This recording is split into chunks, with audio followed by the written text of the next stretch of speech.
Hindi ito iyak, hindi rin ito galit. Tahimik lang talaga, yung pakiramdam na parang invisible ka, hindi dahil wala kang halaga, kundi dahil wala kang pinapaalala sa kanila. Sa isang banda, nakakapanibago. Sa kabilang banda, nakakatakot. Pero baka hindi ito takot. Baka ito ang simula ng tunay mong pag-angat. Kasi sa totoo lang, mas maraming lalaki ang nawawala sa sarili dahil sa ingay. Validation dito, approval doon.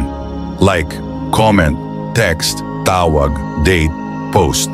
Sa sobrang dami ng koneksyon, nakakalimutan mo kung sino ka kapag wala sila. Pero isang araw, puputol ang lahat. At kapag tahimik na ang lahat, dun ka babagsak o babangon. Si Marvin, 32 anyos. Dati siyang laging kasama sa tropa, laging may ka-text, laging nasa relasyon. Pero simula nang iniwan siya ng huli niyang girlfriend, biglang tumahimik ang lahat. Una, akala niya depresyon. Pero habang lumilipas ang araw, unti-unti niyang napansin, mas malakas siya kapag tahimik. Wala siyang kailangang patunayan. Wala siyang kailangang habulin. Doon siya natutong tumingin sa salamin at tanungin, kung wala akong audience, sino talaga ako? Kaya ngayon, gusto kitang tanungin, ikaw ba talaga yung version ng sarili mong ipinapakita mo sa kanila? Or baka pag nawala sila, wala na rin yung pagkataong kinabitan mo ng validation? Tahimik ka, oo. Pero parang mas buo ka ngayon. Hindi ka na tulad dati na bawat post may kahulugang gusto mong pansinin ka. Hindi mo na kailangang i-explain ang galaw mo. Hindi mo na kailangan ng spotlight kasi natuto ka ng maging liwanag kahit walang nakakakita. Sa katahimikan, hindi ka bumababa. Doon ka umaangat. At alam mo ang pinaka-interesante? Kapag hindi mo na kailangan ng attention, saka sila natututo kung gaano ka kahalaga. Hindi dahil umingay ka, kundi dahil biglang may kulang, at ang kulang ay yung katahimikang iniiwan mo. Baka ito na yung part ng buhay mo na hindi mo kailangang ipagsigawan kung sino ka. Tahimik ka, pero ramdam ka. Tahimik ka, pero parang ang lakas ng dating mo. Hindi dahil nang hihimasok ka, kundi dahil hindi ka na nagmamadali. Kung nararamdaman mong ito ka, hindi mo kailangan magpaliwanag. Pero baka panahon na para sila naman ang matahimik saglit at mapansin kung sino talaga ang tahimik na hindi matitinag. Isang tahimik ka, pero ramdam ka. Tahimik ka, walang kwento, walang drama, wala ring paliwanag. Pero sa hindi mo inaasahang paraan, parang nararamdaman pa rin nila ang presensya mo. Hindi mo sila kinokontak, pero iniisip ka pa rin nila. Hindi mo sinasabi kung anong nararamdaman mo, pero nararamdaman pa rin nila na may gusto kang sabihin. Paano nangyari yon? Kasi hindi kailangan ng ingay para maramdaman ang bigat ng isang tao. Sa katunayan, ang pinakamabibigat na presensya ay yung halos walang sinasabi. May kakilala akong lalaking halos hindi mo maririnig sa grupo. Si Joel. Tahimik lang, hindi pala kibo, hindi pala sabat, hindi rin pala pansin. Pero kapag siya ang nagsalita, tahimik ang lahat. Parang may magnet ang bawat salitang binibitiwan niya. Hindi siya nagpapatawa, hindi rin siya pasikat, pero siya ang pinakinakakaiba dahil tahimik siya, pero ramdam. At ang dahilan, simple lang, hindi niya sinusubukang patunayan ang sarili niya sa kahit sino. Ang mga taong palaging maingay, kadalasan sila yung kulang. Kailangan ng atensyon, kailangan ng reaksyon, kailangan ng validation. Pero ikaw, hindi mo na kailangang ipagsigawan ang halaga mo. Kasi ini-embrace mo na ang katahimikan. At sa katahimikan mo, dun ka mas naging buo. Napansin mo na ba? Kapag hindi ka na nagpaliwanag, mas naging malinaw ka. Kapag hindi ka na nagsasalita, mas naging malakas ang dating mo. Kapag hindi mo na sila hinabol, mas sinubaybayan ka nila. Hindi ito magic, hindi rin ito strategy. Isa lang itong simpleng katotohanan. Ang katahimikan ay hindi kawalan. Isa itong mensahe na ang tunay na kapangyarihan, hindi kailangang ipagsigawan. Pero hindi lahat ay kaya ang katahimikan. Kasi sa katahimikan, maririnig mo ang sarili mo. At kapag narinig mo na ang boses mo sa loob, wala nang pwedeng magtago. Lalabas ang takot, ang duda, ang tanong na matagal mo nang iniiwasan. Pero ikaw, nanatili ka. Hindi ka umatras. At dahil doon, naging mas ramdam ka. Ang isang taong kayang manahimik nang hindi natatakot sa sarili niyang boses. Siya ang nag-iiwan ng marka.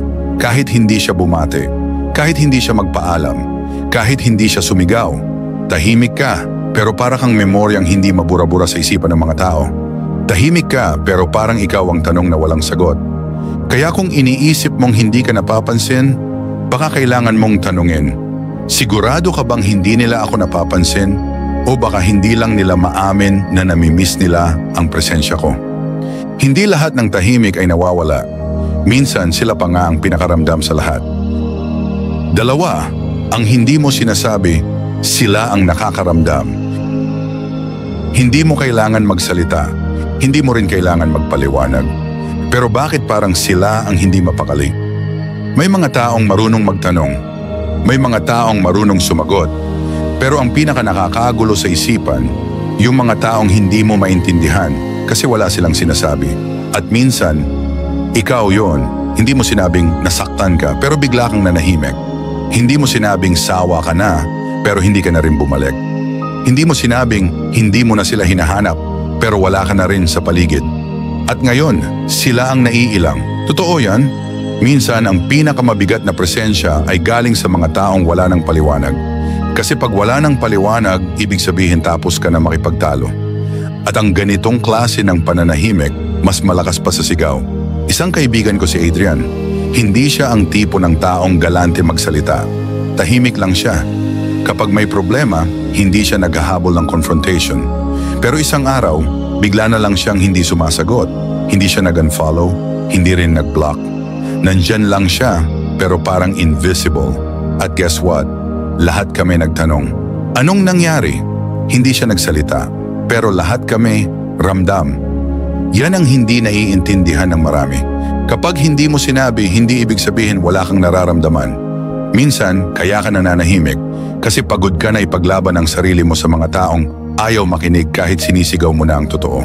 At kapag umabot ka na sa ganung punto, dun ka mas naging malakas.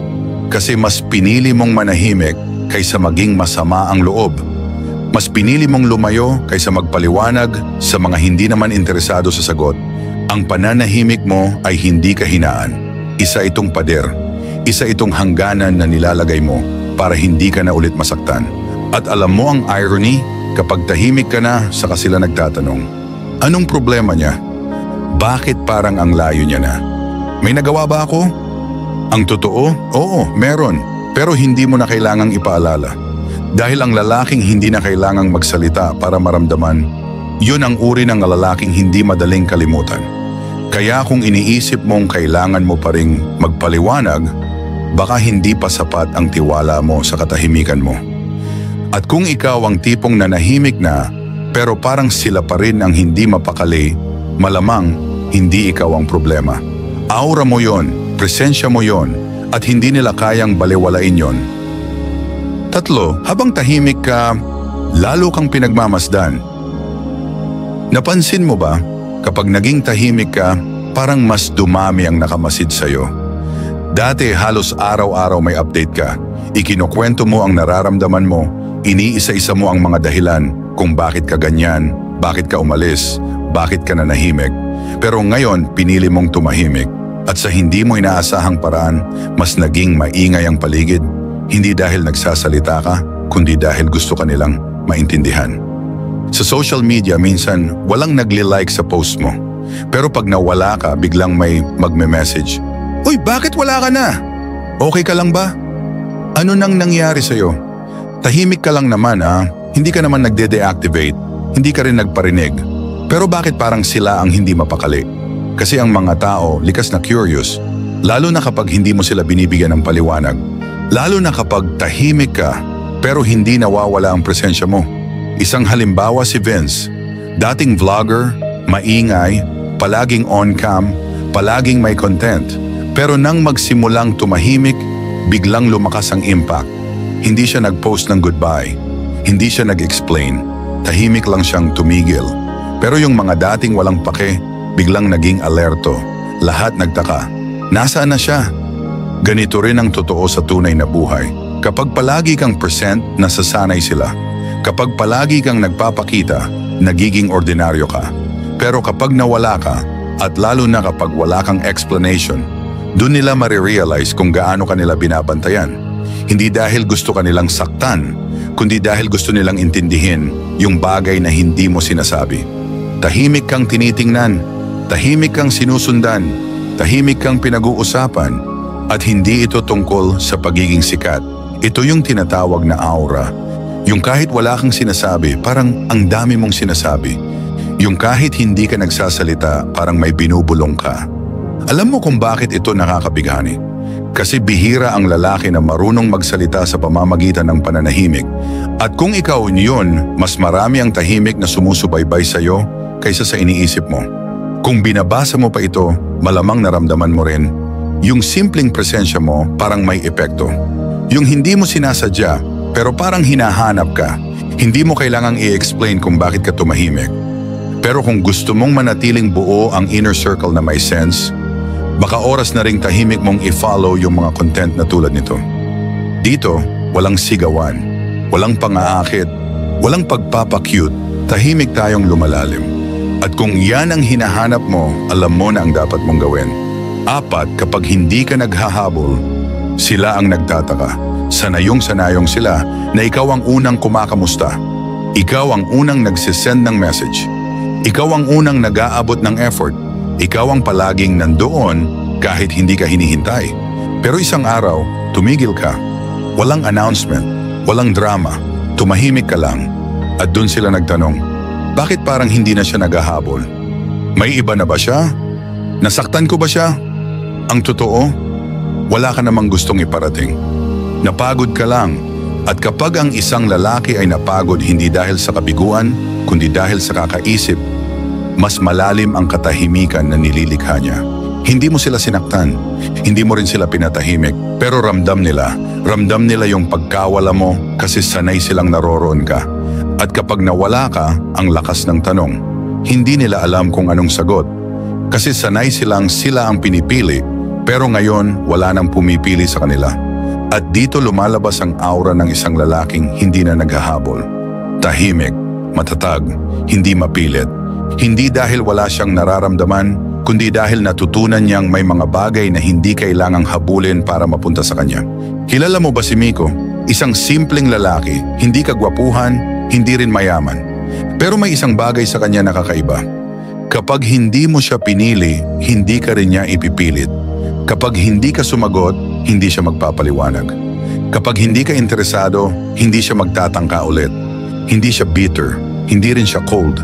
Ang totoo, sobrang aware siya sa halaga niya, na kahit hindi siya makita ng iba, hindi siya nagmamadaling ipakita ang sarili niya. At yun ang hindi maintindihan ng maraming babae, kaibigan, at kahit tropa. Bakit parang mas pinipili niyang manahimik kaysa makipaglaban? Kasi ang tunay na lakas hindi sa paulit-ulit na paghabol. Nasa desisyong bumitaw ng buo, ng tahimik, at ng may dignidad. Kaya kung sakaling nararamdaman mong ito ka, na dati ikaw ang laging nauuna, pero ngayon hindi ka na lumalapit. Baka hindi lang ikaw ang nakapansin. Baka may isang taong hindi na rin mapakali. Kasi hindi ka na niya nararamdaman sa paligid. At kung may ganito kang karanasan, tahimik ka mang nanonood ngayon. Pero alam mong meron kang gustong sabihin kahit isang sentence lang.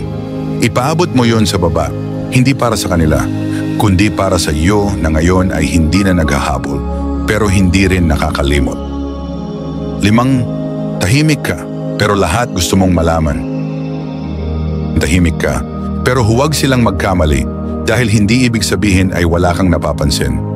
Sa bawat silip ng mata mo, may obserbasyon. Sa bawat pananahimik mo, may pagsusuri. Tahimik ka, pero alerto ka. Kilala mo ang mga taong akala mo walang pake, pero sa totoo lang, sila ang may pinakamatinding awareness. Yung tipong hindi sila unang kumikibo, pero alam nila kung sino ang totoo, sino ang plastic, sino ang nagbabalat kayo. Malamang ikaw yon, isang kwento si Benyo. Tahimik sa klase, hindi palakibo. Laging nasa likod ng silid, halos hindi mo mapapansin. Pero siya ang unang nakakaalam kung sino ang may problema, sino ang umiiyak sa CR, at sino ang nagpapanggap na masaya. Paano niya nalalaman? Simple, hindi siya busy sa pagpapa-impress. Busy siya sa pagmamasid. At ikaw baka matagal mo nang ginagamit ang katahimikan mo bilang shield. Pero sa totoo lang, hindi ito pangtakip. Isa itong salamin. At sa salamin na yan, mas malinaw mong nakikita ang mundo. Tahimik ka, pero ramdam mo kung sino ang genuine. Alam mo kung sino ang sinungaling. Alam mo kung sino ang nagpapanggap na okay pero wasak na wasak sa loob. At ang pinakamalupit, hindi mo kailangan silang i-confront. Hindi mo kailangang ipaalam na alam mo. Kasi tahimik kang may control. Ang mga taong laging nagsasalita, kadalasan sila ang hindi nakikinig. Kaya mas marami silang namimiss. Pero ikaw, tahimik ka kaya lahat ng hindi sinasabi, naririnig mo. Kapag nasa party ka, hindi ikaw ang bida. Pero ikaw ang unang nakakapansin ng tensyon. Yung hindi pagkikibuan ng dalawang tao. Yung fake laugh ng kaibigan mo. Yung awkward silence na pinipilit tabunan ng jokes. Tahimik ka, pero matalas ka. At sa panahon ngayon, yan ang pinakakaunting meron. Kaya minsan, mas pinipili mong manahimik hindi dahil wala kang alam, kundi dahil hindi mo gustong sayangin ang kaalaman mo sa mga taong hindi marunong makinig. At alam mo kung sino ang pinaka naiilang sa mga katulad mo? Yung mga sanay na sila ang nagmando, sila ang nagsalita, sila ang pinapakinggan. Kasi sa presensya mong tahimik, parang sila ang naiwan sa likod. Parang mas ikaw ang may hawak sa sitwasyon kahit hindi ka nagsalita. Kung ikaw to, hindi mo kailangang ipaliwanag.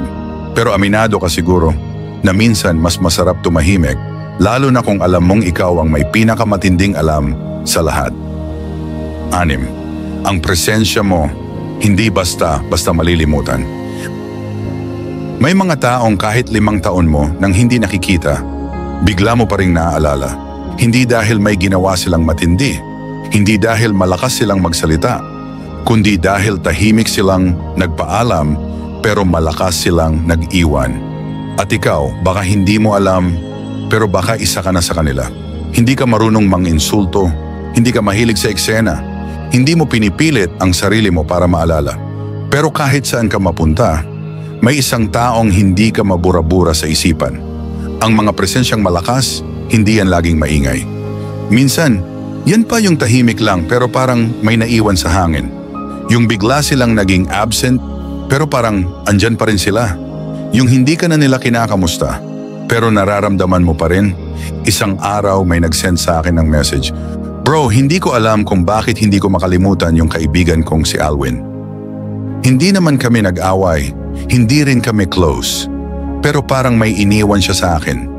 Sagot ko, "Siguro kasi hindi siya nagsara ng pinto. Tahimik siyang umalis, pero dala-dala mo pa rin siya." At yan ang hindi nauunawaan ng karamihan. Kapag hindi ka naghahabol ng atensyon, mas malakas kang nararamdaman. Kapag hindi ka nangungulit para maalala, mas tumitibay ang memorya nila tungkol sa'yo. Tahimik kang nawala, pero nagsimula silang magtanong, ano kaya ang nangyari sa kanya? Okay kaya siya? Naalala pa kaya niya ako? Hindi mo sinasadya. Hindi ka umalis para saktan, pero dahil dignidad ang dala mo, aura mo ang naiwan. At dito may dalawang uri ng tao. Yung umaalis na parang walang bakas, at yung tahimik lang pero nagiging tanong sa bawat kwento. Ikaw siguro hindi ka nag-iwan ng mensahe, pero nag-iwan ka ng silence na may bigat. At minsan, yun ang mas nakakasira sa puso kaysa sa sigaw. Hindi lahat ng nawawala ay nakakalimutan. Minsan sila pa yung iniisip tuwing gabi. Yung tahimik nilang pagkawala, parang echo na paulit-ulit na bumabalik. Kaya kung iniisip mong, wala lang ako sa kanila, baka maling tanong yan. Ang tanong dapat, gaano kalalim ang iniwan kong enerhiya kahit wala na akong sinasabi? Hindi mo kailangang bumalik para maalala. Hindi mo kailangang sumigaw para mapansin. Kasi minsan, ang taong umalis ng may dangal, siya ang pinakamatagal bago makalimutan. 7. Kapag hindi ka na kailangan ng validasyon, umaangat ka. Dati bawat post mo may caption. Bawat kwento mo may hugot. Bawat kilos mo parang may gustong patunayan. Minsan hindi mo rin naman sinasadya. Gusto mo lang mapansin. Gusto mong may makaramdam. Gusto mong may magtanong kung okay ka pa ba. Pero habang tumatagal, napapansin mong hindi lahat ng ginagawa mo ay dapat ipakita. Hindi lahat ng nararamdaman mo ay dapat ipaliwanag. At hindi lahat ng tao ay karapat-dapat sa kwento mong buo mong pinaghirapan. At dito mo mararamdaman, umaangat ka na pala. Hindi dahil tumaas ang likes mo, Hindi dahil may nag-viral sa content mo, kundi dahil hindi mo na hinahanap ang reaction nila. Tahimik ka, pero may dignidad ang bawat kilos mo. Tahimik kang umaalis. Tahimik kang bumabalik. Tahimik mong tinatanggap ang sarili mong halaga kahit walang nagsasabi nito sa'yo. Kilala ko si Randy. Dati siyang palaging may quote sa post, "Strong people also cry. Silence speaks louder than words." Pero isang araw napansin ko, wala na siyang post. Pero bigla siyang gumanda, gumuwapo, nagiba ang tindig. Sabi ko sa sarili ko, hindi na niya kailangan ng audience. Hindi siya huminto kasi wala nang makikinig. Huminto siya kasi hindi na niya kailangan marinig ang palakpak para umusad. At baka ikaw, nandun ka na rin. Hindi mo na kailangang magpaliwanag kung bakit ka umalis. Hindi mo na kailangang i-post na ako ay gumagaling. Hindi mo na kailangang sabihing strong independent ako. Kasi ikaw na mismo ang patunay na buo ka kahit walang tumingin. Kapag dumating ka sa puntong yan, mapapansin mong mas mababaw na ang mga dating malalim. Mas hindi mo na hinahanap ang dating validation. Kasi mas kilala mo na ang sarili mo kaysa sa kung paano ka nakikita ng iba. At alam mo, ang pinaka-rewarding sa lahat, kapag hindi mo na hinahanap ang approval, lahat ng ibinibigay nila, bonus na lang. Hindi mo na sila sinusukat kung anong tingin nila sa'yo. Kasi ikaw na ang basihan mo. Ikaw na ang